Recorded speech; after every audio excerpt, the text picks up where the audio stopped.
So imagine it's, I don't know, maybe 7 p.m., and you texted your partner about 3 hours ago.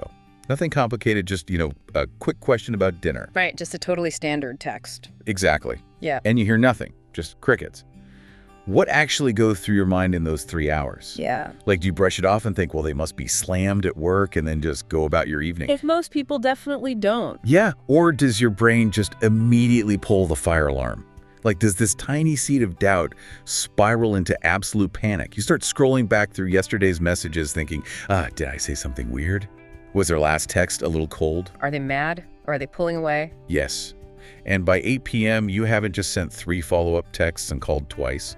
You've practically, planned out your breakup and decided exactly how you're going to give them the silent treatment when they finally do have the audacity to respond. It is an absolutely exhausting mental loop. I mean, it greens your energy, it ruins your evening, and if that internal spiral feels intimately familiar to you, you are in very good company. Well, welcome to today's deep dive. We are unpacking the incredibly complex, often frustrating world of anxious attachment. Our mission here isn't just to validate that anxiety, but to really understand the mechanics of it. Right. We want to look at why our brains sabotage the very relationships we desperately want to keep, and more importantly, how to get under the hood and recalibrate our own emotional hardware. So to start us off, to really grasp what's happening in that unanswered text scenario, we have to look at how we measure emotional safety, right? Yeah, exactly. Think of your sense of security as an internal thermostat. For a securely attached person, that thermostat is well calibrated. A small drop in temperature. Like a late text. Right, a late text. Or a partner just needing a quiet evening alone. That registers as completely normal weather. The thermostat reads the room, recognizes there's no actual threat, and the person stays calm. Okay, but for someone with anxious attachment? For them, that thermostat is fundamentally broken. It literally can't differentiate between a drafty window and the next ice age. Wow. So a late text isn't just annoying, it's interpreted as an existential threat. That is the core of it, yeah. And just for context, psychologists generally frame this around 4 main attachment styles. Let's run through those really quick. Sure. You have secure, where people can tolerate distance and intimacy equally well. Then you have anxious, which is our focus today, where the fear of abandonment is the dominant driver. Right. Then there's avoidant, where people distrust intimacy and instinctively pull away when things get, too emotionally close. And finally, disorganized, which is this really painful tug of war where someone craves closeness, but is simultaneously terrified by it. The broken thermostat is a really great baseline. Yeah. But I want to look at how this malfunction actually plays out in a living, breathing relationship. Yeah. Here's where it gets really interesting. Oh, definitely. It's kind of like having a smoke detector in your kitchen that's wired so sensitively. It goes off not just when the stove is on fire, but literally every single time you make toast. The alarm is deafening, the panic is real, but there's no actual fire. And when that alarm goes off, people develop survival tactics. They do things to try and silence the alarm. Right, the classic detective mode. You're not just waiting for a text. You're actively looking for evidence of a crime. You're checking to see if they're, active now on social media. Oh, yeah, looking at who they just followed. Exactly, or analyzing the punctuation of a text message. Suddenly, a period at the end of a sentence feels incredibly hostile. And then from there, we move into the love tests. Those are so common. Yeah, where you internally demand specific actions to prove they care. Like, if they really love me, they'd notice I'm quiet right now. The problem with the love tests is that the goalpost is constantly moving. There's this cruel paradox embedded in anxious attachment. What do you mean by cruel paradox? Well, think about what's driving all that detective work, the testing, the jealousy. It's an intense, agonizing fear of losing the person. But what actually happens in practice? It pushes them away. Exactly. The constant demands for reassurance, the suspicion, the need to control the partner's time, those behaviors become suffocating. The anxious attachment system actively manufactures the exact abandonment it's trying to prevent. But wait, let me push back on that for a second. If I'm feeling incredibly anxious and I test my partner and they pass the test, say they do text back with a massive apology and a declaration of love, doesn't that soothe the anxiety? Only for about 5 minutes. Really? Just 5 minutes? Basically, yeah. It's a temporary hit of reassurance, not a fundamental fix of the thermostat. Because tomorrow, your brain is just going to invent a slightly harder test. And this takes a massive toll, not just emotionally, but physically. Yeah, that's a huge point. The emotional and mental toll makes sense, right? That chronic background anxiety, the hypervigilance where you're constantly scanning a partner's tone of voice. Where calm feels suspicious. Yes, or catastrophizing, like a partner saying sure instead of I'd love to, suddenly spirals into we are definitely breaking up. But it's the physical symptoms that really drag people down. Because your nervous system, it doesn't know the difference between an emotional threat and a physical one. We always hear that cliche about anxiety being like a tiger walking into the room. But I think a better way to look at anxious attachment is like an autoimmune disease of the relationship. Oh, wow, an autoimmune disease. Yeah. In an autoimmune disorder, the body's defense system is so hyperactive that it attacks its own healthy tissue, right? Yeah.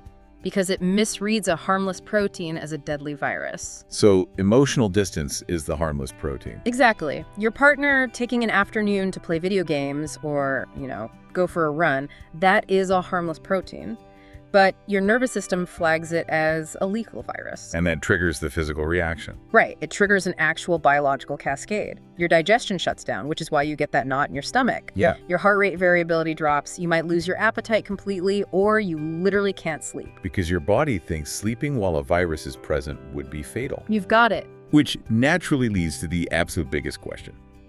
If these behaviors actively destroy the relationships we want and literally make us physically sick, why on earth does our brain do this? Well, to answer that, we have to time travel a bit. We have to look at the blueprint drawn in childhood. Okay. And this is where we really need to reframe how we view anxious attachment. It's heavily stigmatized in our culture as being needy or dramatic. Oh, for sure. But it's neither of those things. It was actually a brilliant, highly successful childhood survival strategy. Think about it. Before you are 7 years old, you are entirely dependent on giant humans for your literal survival. Right. If they forget about you, you don't eat. Exactly. So your brain maps out whatever strategy keeps those giants paying attention to you. Okay, let's unpack this. I get that in cases of severe trauma or total neglect. But a lot of people with anxious attachment had seemingly, normal childhoods. Their parents didn't abandon them in the woods. You definitely don't need to be abandoned in the woods to develop this. One of the primary catalysts is what we call the inconsistent caregiver. What does that look like? Imagine a parent who is incredibly warm, attentive, and loving on Monday. But by Wednesday, they are stressed, totally shut down, maybe snapping at you. The child learns that love exists, but it's volatile. It can just vanish without warning. So the child learns they have to be on high alert, just to catch the love while the window is actually open. Exactly. And interestingly, total inconsistency is often harder on the nervous system than constant coldness. If a parent is always cold, the child just adapts to that reality. It's sad, but it's predictable. But inconsistency is unpredictable. It acts like a slot machine. It's intermittent reinforcement. Sometimes you pull the lever and get a jackpot of love, and sometimes you get nothing. The brain literally becomes addicted to the unpredictability, scanning constantly for the next payout. Man, that explains the hypervigilance so well. But what about abandonment threats? Because I hear parents say things all the time in grocery stores like, if you don't come here right now, I'm leaving without you. Right, and the adult knows they're just using leverage to get the kid in the car. But a 4-year-old's nervous system takes it literally. They don't understand leverage. They understand my protector is about to leave me to die among the canned goods. Jesus. So that wires a deep belief that love is conditional and easily revoked. Very easily revoked. We also see this with the emotionally absent caregiver, right? Where the parent is physically sitting right there on the couch, but they're scrolling on their phone or working or just totally checked out. Yeah, exactly. The child realizes that simply existing isn't enough to get noticed. They have to overperform. They have to be the loudest or the funniest or maybe the most crisis-prone just to get a scrap of attention. And then there's parentification, which is the flip side. Right, where the roles reverse. The child becomes the emotional caretaker for the adult. They learn to hyper-read their parents' moods to keep the house peaceful, effectively learning that their own needs are a burden, so they suppress them. So tying this all together, so it's not that the adult who is now frantically checking their partner's online status is just being dramatic.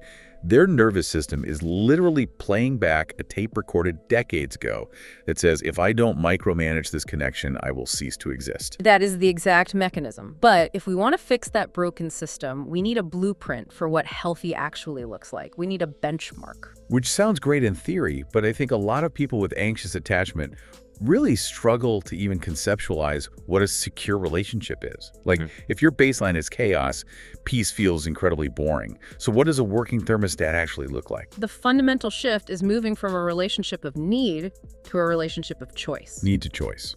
Okay. Yeah. In a healthy, secure dynamic, you have two whole, complete people who choose to be together. They don't need each other to survive. If one person is having a terrible day, they have their own internal center of gravity. They don't rely entirely on the other person to regulate their emotions. Let's look at the contrast in real time to make it concrete. Say a partner comes home and says, hey, I've had a really long day. I just need to read a book in the bedroom for an hour. Right. The anxious brain translates that as, if they ask for space, they don't love me. I did something wrong. This is the beginning of the end. But the secure brain hears, they need space, and honestly, I enjoy my own space too. Great, I'm going to watch my favorite show. Perfect example. Or look at how they handle conflict. The anxious approach to anger is usually suppression. I am furious, but I will hide my anger to avoid a fight, because if I start a fight, they'll leave me. Right. And the secure approach. It's more like, I am upset about this, and I will discuss it when the time is right, because I know our connection is strong enough to survive a disagreement. That just requires such a different foundation. The sources we're looking at really highlight 5 bases to this secure benchmark. The first one is presence without fusion. Meaning you can be close without dissolving into a single entity. Exactly. Then there's direct communication. No mind reading required. Third is conflict without catastrophe, like you just mentioned. And the fourth is crucially important. Trust is the starting baseline, not the finish line.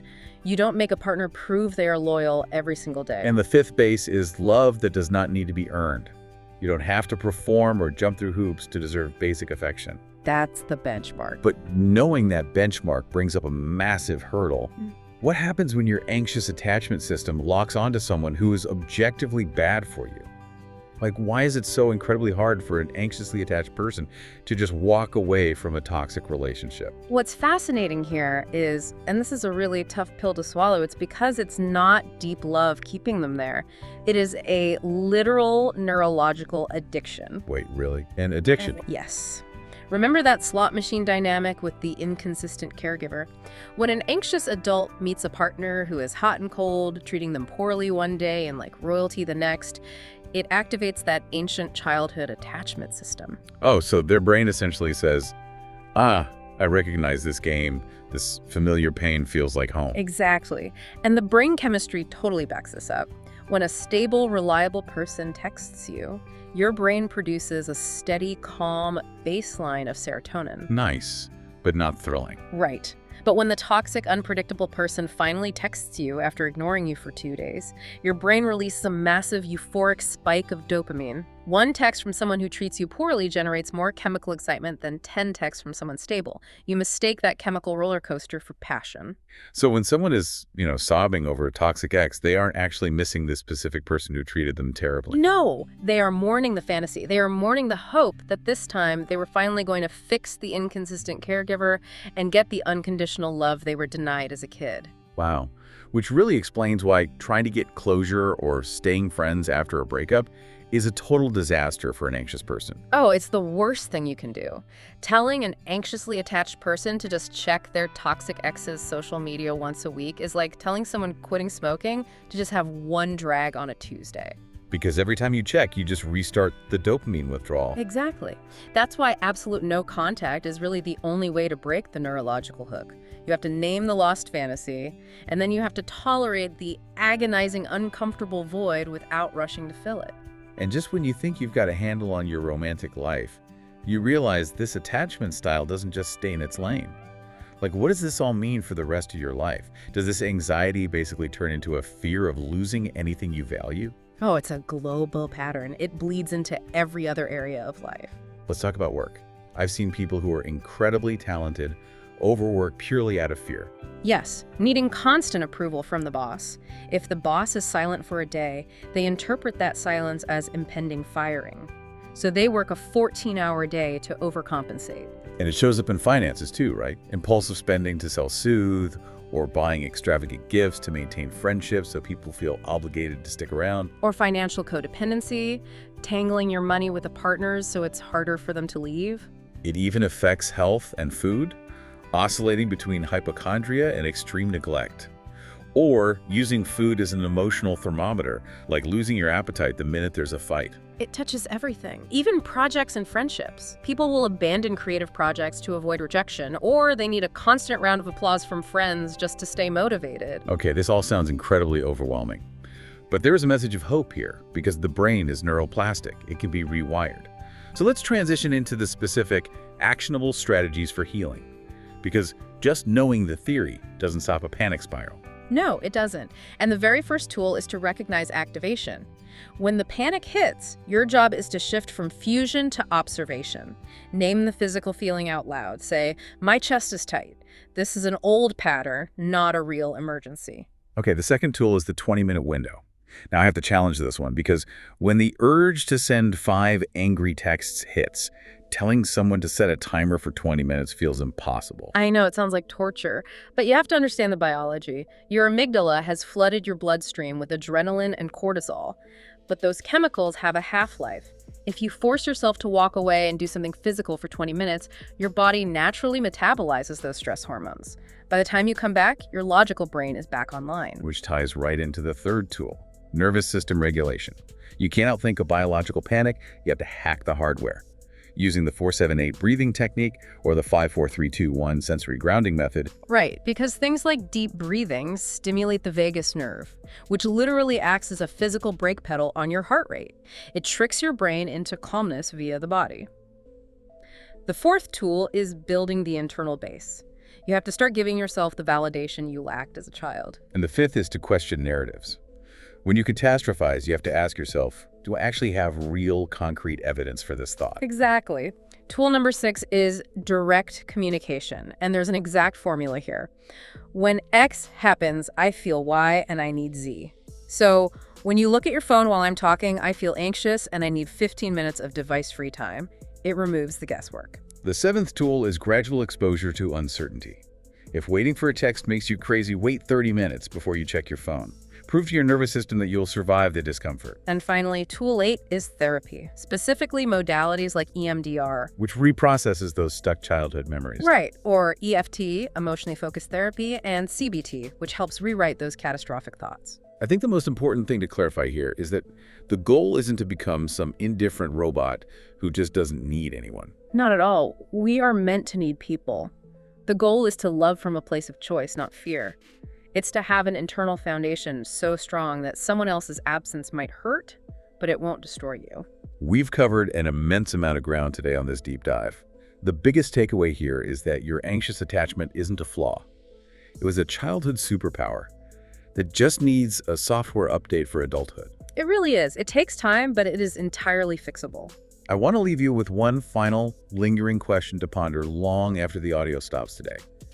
If your anxious attachment was actually a brilliant, adaptive survival tool created by your younger self to keep love close, what other behaviors in your life that you currently judge as flaws are actually just hidden strengths, waiting for you to realize you're finally safe enough to put them down?